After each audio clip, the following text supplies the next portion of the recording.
Imagine a moment, a crucial inflection point in any human interaction, when you're challenged, questioned, or outright accused.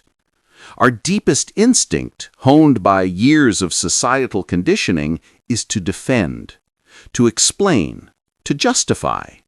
We rush to clarify, "That's not what I meant," or "You've misunderstood." It feels right, noble even. But what if this seemingly righteous act is, in fact, your gravest strategic error? What if, in that very act of defense, you are unwittingly surrendering your power? Niccolo Machiavelli, the master strategist of power, saw this human tendency not as virtue, but as a fatal vulnerability. To him, the second you feel compelled to defend yourself, you betray a fundamental weakness, the need for external validation, the admission that you are susceptible to judgment. In the ruthless arena of power dynamics, perception is not just important, it is everything. When others witness your flinch, they don't see a victim, they see an opening, a moment of blood in the water. This is the brutal, often counterintuitive truth Machiavelli grasped long before his contemporaries. The one who defends himself inherently lowers his stature. The one who refuses to, however, compels the world to defend him instead. Let's be clear, defending yourself rarely convinces anyone. What it unequivocally does is shift the locus of power away from you. By justifying your actions, you implicitly accept their premise, their framing. You are, without conscious intent, ceding authority to their judgment, saying, "You have the right to question me." Once they possess that authority, they control the narrative. Even if your position is objectively sound, you appear guilty because only the weak rush to explain. The strong? They allow the silence to hang heavy. They let the accusation float, untouched, knowing that the real move is to turn the accusation back onto the accuser. Make them doubt their own intentions, their emotional state, their stability. The person who speaks first often loses control of the frame, and Machiavelli understood that whoever controls the frame controls the outcome. Most people defend themselves because they crave understanding. They cling to the belief that if they just explain, clarify, and repeat enough, they will be vindicated. This belief, however, springs from emotional vulnerability, not strategic acumen. What you truly desire is not clarity, it is control. Clarity is a pursuit for personal reflection or therapy. Control is the currency of power, and power is not cultivated by being understood. It is forged by being respected, at times feared, and above all, untouchable. When someone labels you as arrogant, cold, or manipulative, and your immediate reaction is, "No, you don't understand," you've already lost. You've reacted. You've demonstrated that you care. You've handed them the ball.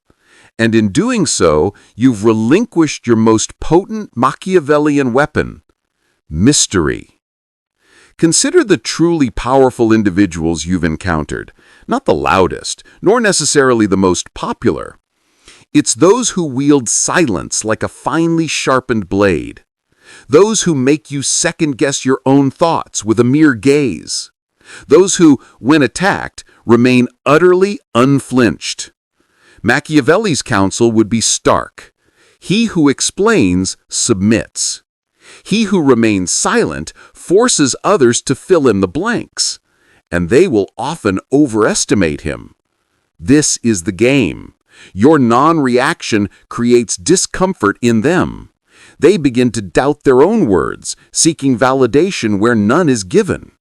Suddenly, their perceived power diminishes, while yours silently expands. You've done what no emotionally driven person can endure. You've made them confront their own internal monologue. And that, precisely, is how you flip the power dynamic. You allow their accusation to wither and die in the barren echo of its own weakness. Sometimes, it's not just about ignoring, it's about inverting. When called manipulative, a subtle smile and a calm, if that's how you see it, delivered with detached neutrality, disarms them. They anticipated a fight, a squirming defense. Instead, they're left holding their own weapon, feeling the weight of their own aggression. Guilt sets in. Did they overstep? Do they look insecure? And yes, they often do. You've redirected their energy back to them without lifting a finger. The silence becomes unbearable for the accuser, not for you. They wanted attention to expose you. Instead, they expose themselves. You become not merely innocent, but untouchable. Machiavelli understood that words are not solely for clarifying truth, but often for obscuring it. When attacked, they want you to engage in the emotional fog, to drown you in explanations. The more you explain, the less certain you appear. Instead, let them overplay. Let them repeat. Let them spiral into desperation, appearing emotional and unstable. You said nothing, yet they are the ones now under judgment, because the true audience watches not what is said, but who remains calm and who is rattled. This is social power, born not from being right, but from being unshakable. A colder, deeper tactic: vanish. When insulted, don't reply, don't respond, don't acknowledge. But also, don't block them. Let your absence act as a mirror, letting them stew in the silence of being ignored. This shatters people because it tells them they weren't even worthy of a response.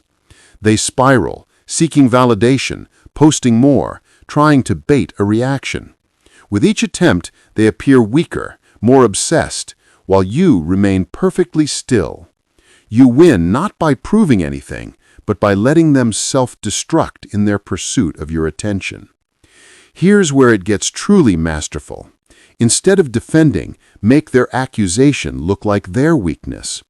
Your arrogant becomes strange that confidence makes some people so uncomfortable. Your manipulative morphs into only people who can't be influenced say that. Your fake elicits everyone says that when they stop getting what they want. You don't just deny, you turn their attack into a public display of their insecurity. This is a power judo throw, using their own emotional force to orchestrate their public collapse. Machiavelli called it the turn of the blade. Do not meet the sword with a shield. Let the attacker fall on his own weapon. The world teaches you to defend your reputation, to clear your name. Machiavelli saw this as a snare. The moment you chase innocence, you admit guilt. The true strategist is too composed to be shaken, too elevated to care, too certain in their position to explain it. Those who try to tear him down start to look unstable, reactive, jealous, weak. The more you defend, the more it seems you need to. The more you ignore, the more dangerous they assume you are. And that assumption is the bedrock of power. Most believe power is about proving your rightness. Machiavelli would smirk. The second you try to prove anything, you validate the other person's judgment. And when you hand someone that validation, you hand them your leash. This doesn't happen overnight. It's built like a fortress, stone by stone. Practice restraint. Choose stillness over knee-jerk reactions. Never explain more than is absolutely essential. Ignore insults meant to provoke. Your silence signifies they didn't even register. Respond to veiled jabs with calm confusion. Is that how you see it? Delivered with total serenity, disarms their emotional energy. Use short, definitive phrases instead of defenses. Noted. Okay, time will tell. Each phrase closes the door, ending the debate. Master your nonverbal communication. The Machiavellian never twitches, flinches, or tenses. Stillness is armor. The more still you are when others lose control, the more your power expands silently. Here's the final paradox. The more you explain yourself, the more isolated you appear.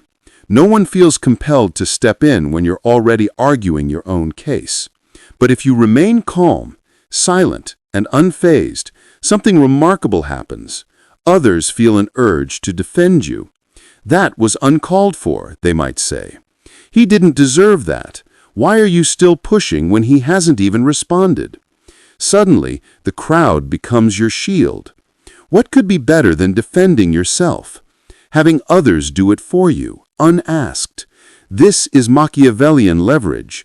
Let the crowd argue your case while you remain above the fray. You become not just respected, but elevated.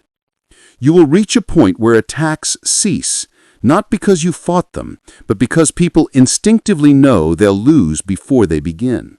Your very presence declares, I don't play defense. I let others destroy themselves trying to reach me. This is the distinction between mere strength and true immunity. Strength might still flinch, still react, even if it fights back. Immunity, it doesn't even acknowledge the hit. You don't win the argument, you end it before it starts, by never needing to answer. When you no longer defend yourself, you're not on trial. You've moved beyond the court of public approval. The only judgment that matters is your own.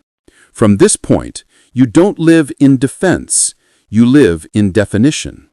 You define your image, your tone, your silence. And that certainty, the calmness in your posture, the danger in your quiet, it commands.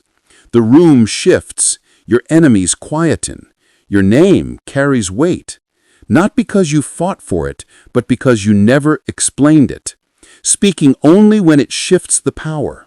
Because every time you hold still while the world spins, you become the one thing they can never control.